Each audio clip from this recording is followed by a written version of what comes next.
Okay, ready? Ready. He's stuck. Wow.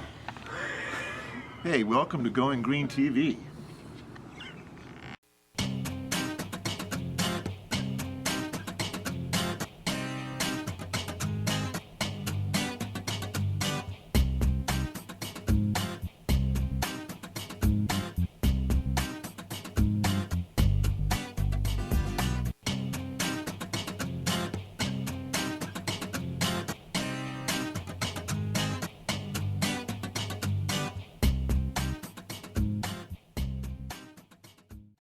Hey, welcome to Going Green TV.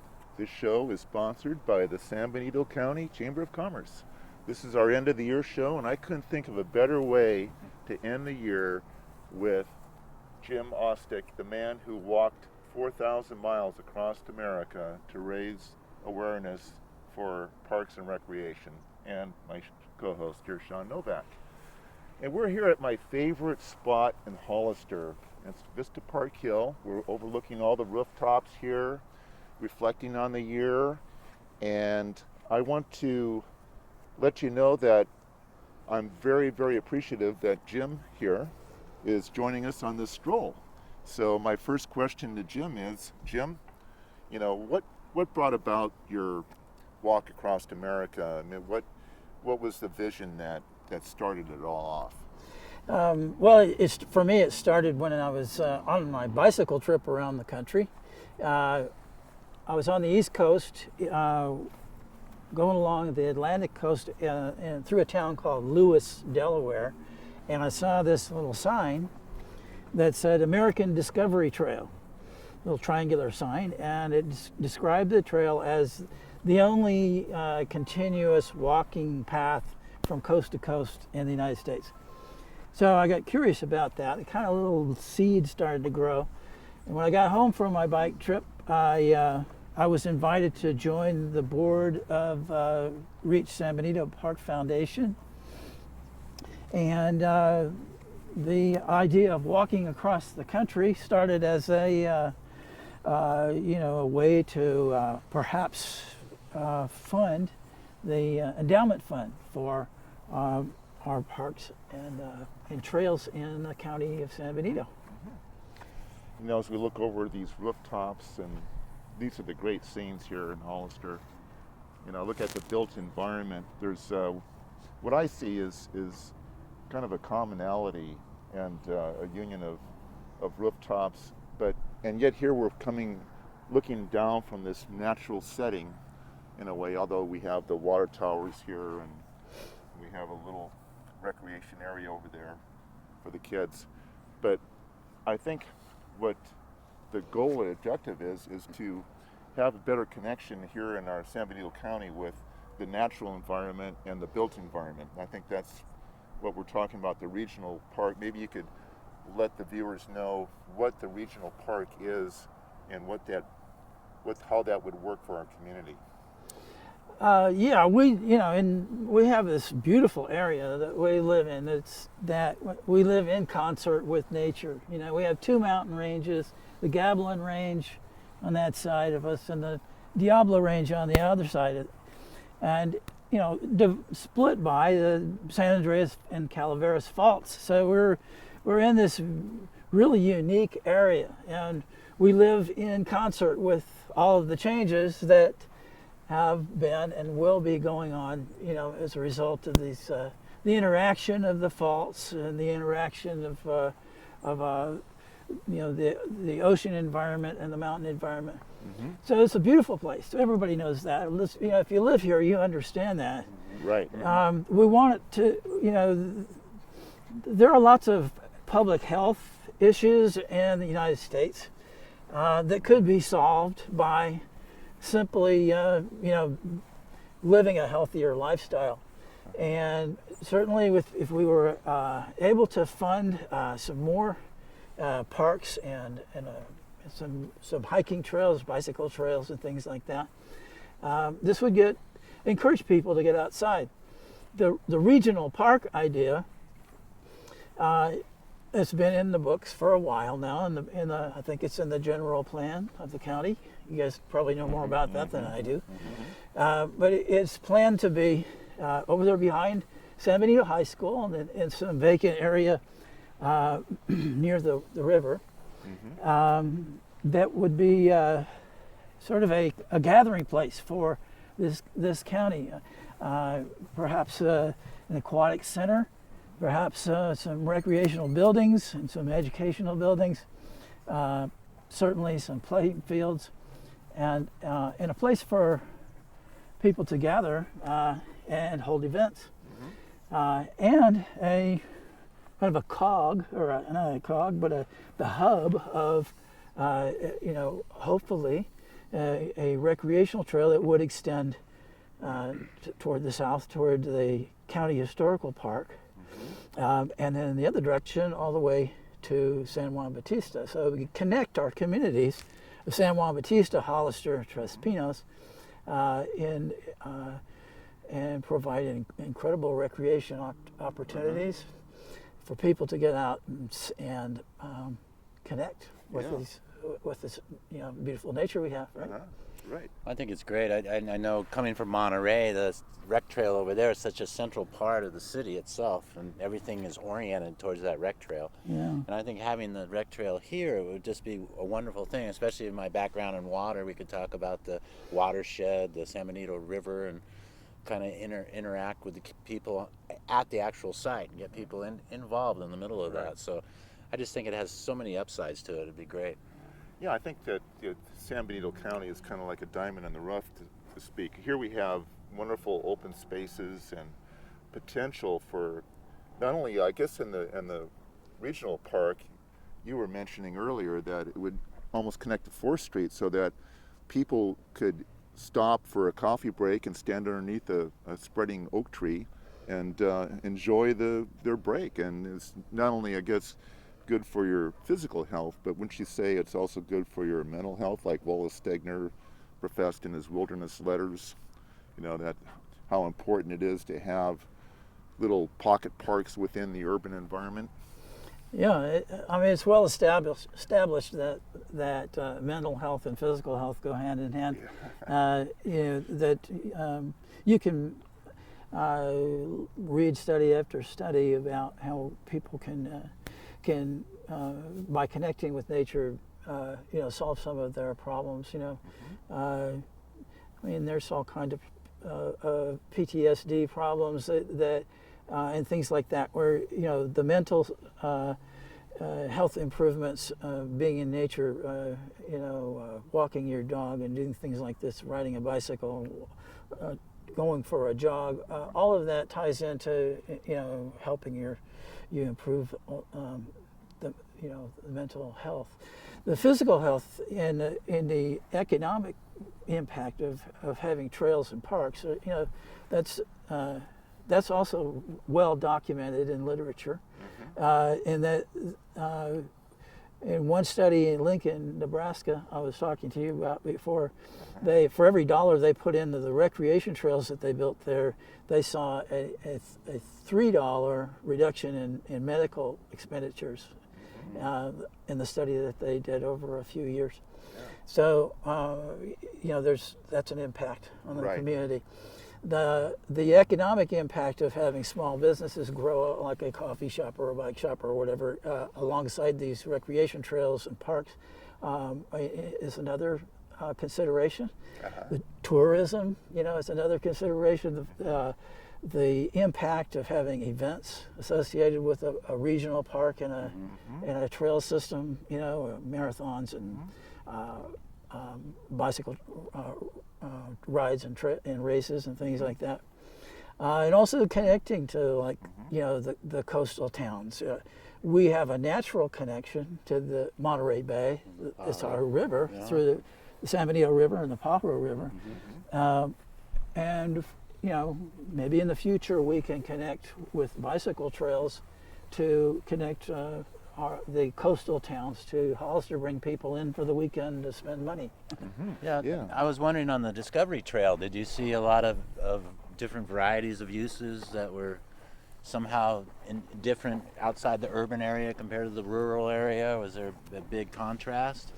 Well, in the rural areas, I came across a lot of the trails that have been built through the Rails to Trails Conservancy, where they've taken old railroad routes, removed the tracks, and replaced that with either crushed gravel or paved bike paths. Like in Monterey, and just beautiful areas, and that's a big deal. That's a growing trend in the United States and elsewhere.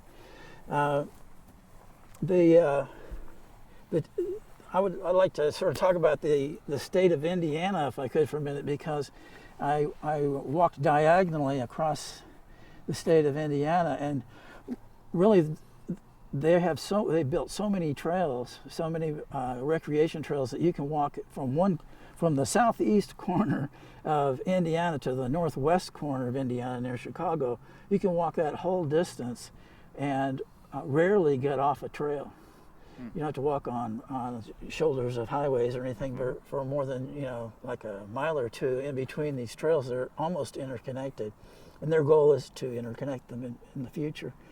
And it's almost like a competition between the small towns who can have the coolest public art associated with their, the theme, Along the trail, were there like little spots of public art, kind of gathering spots where you could sit down, perhaps? Yeah, very imaginatively designed, just places to park your bike. I mean, as simple as that. Just that you wouldn't expect. And then,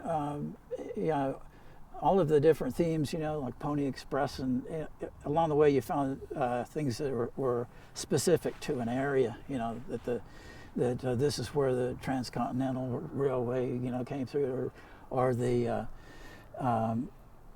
Pony Express, or one of the Mormon Trail, or any of these things, that historical things.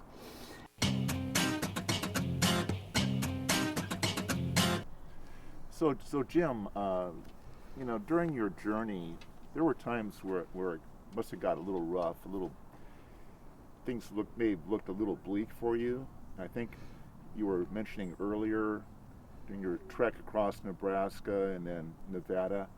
At those times, what kept you going? What was that fueled your sustenance to get through those tough times? Well, like these kids over here in the playground, they kind of have it figured out. When things are hard in terms of the weather, like in Nebraska, it was over 100 degrees every day for a couple of weeks.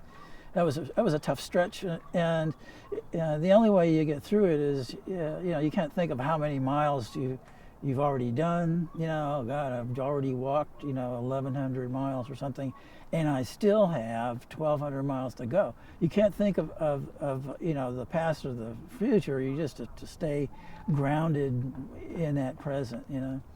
So that might sound a little corny, because people say that all the time.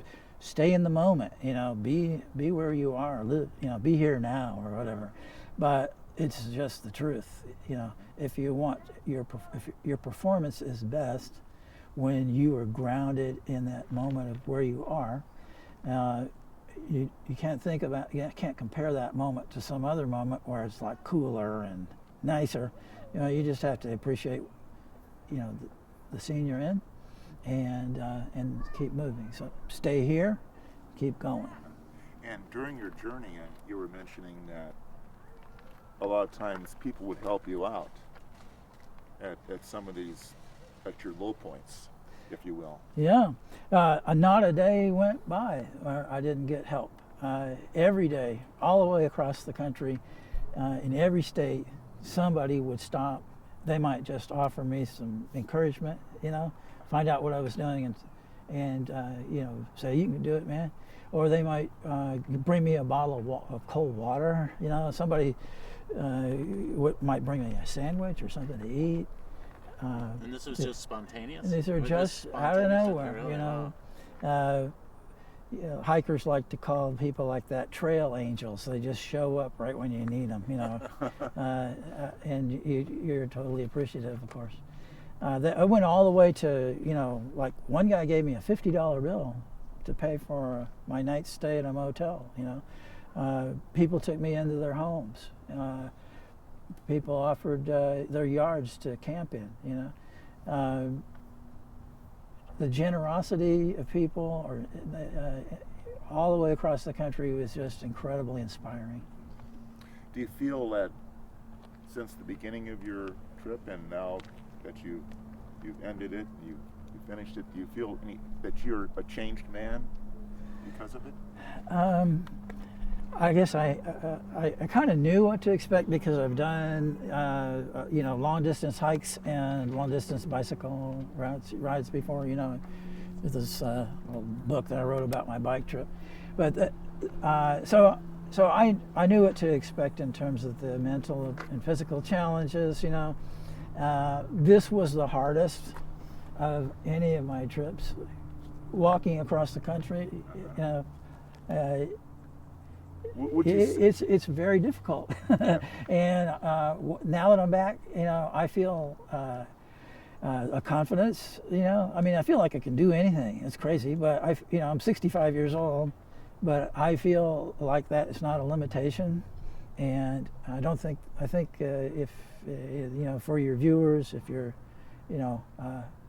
contemplating making some New Year's resolutions health-wise or something like that, don't cut yourself short. You can do it. Okay. What about you? You have another trip planned after this? I don't think I'm going to walk across America again, but there are some shorter hikes that I'd like to do. Good. And a couple of bicycle rides that I would like to do. One in particular is Route 66 from Santa Monica to Chicago. I'd like to do that.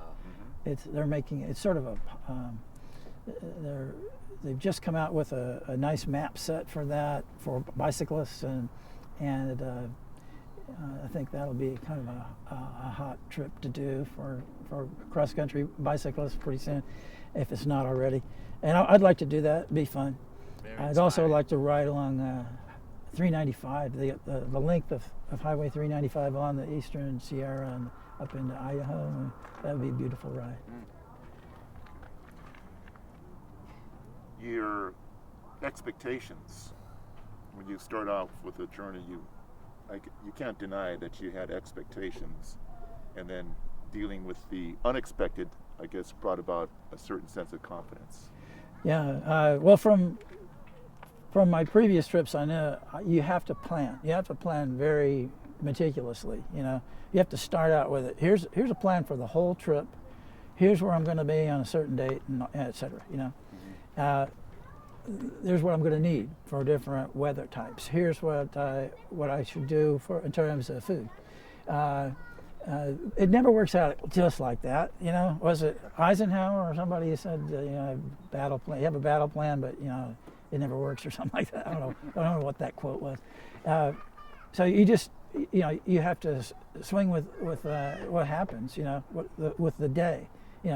But I knew I had to average 20 miles a day in order to get from the East Coast to the Sierra and over the Sierra before it snowed.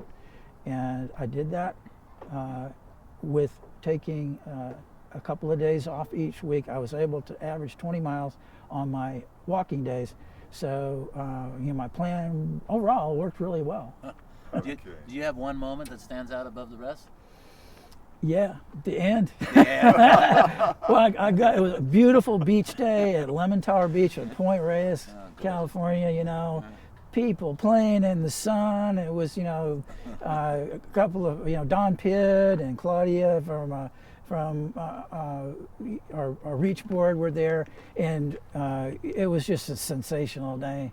And putting your feet in the water in the Pacific Ocean, sunny day. I was just, coast to coast. Yeah, I can see that. I can see that. I got that vision, that scenario. And that's a great way to end this conversation with being at the beach here in sunny California.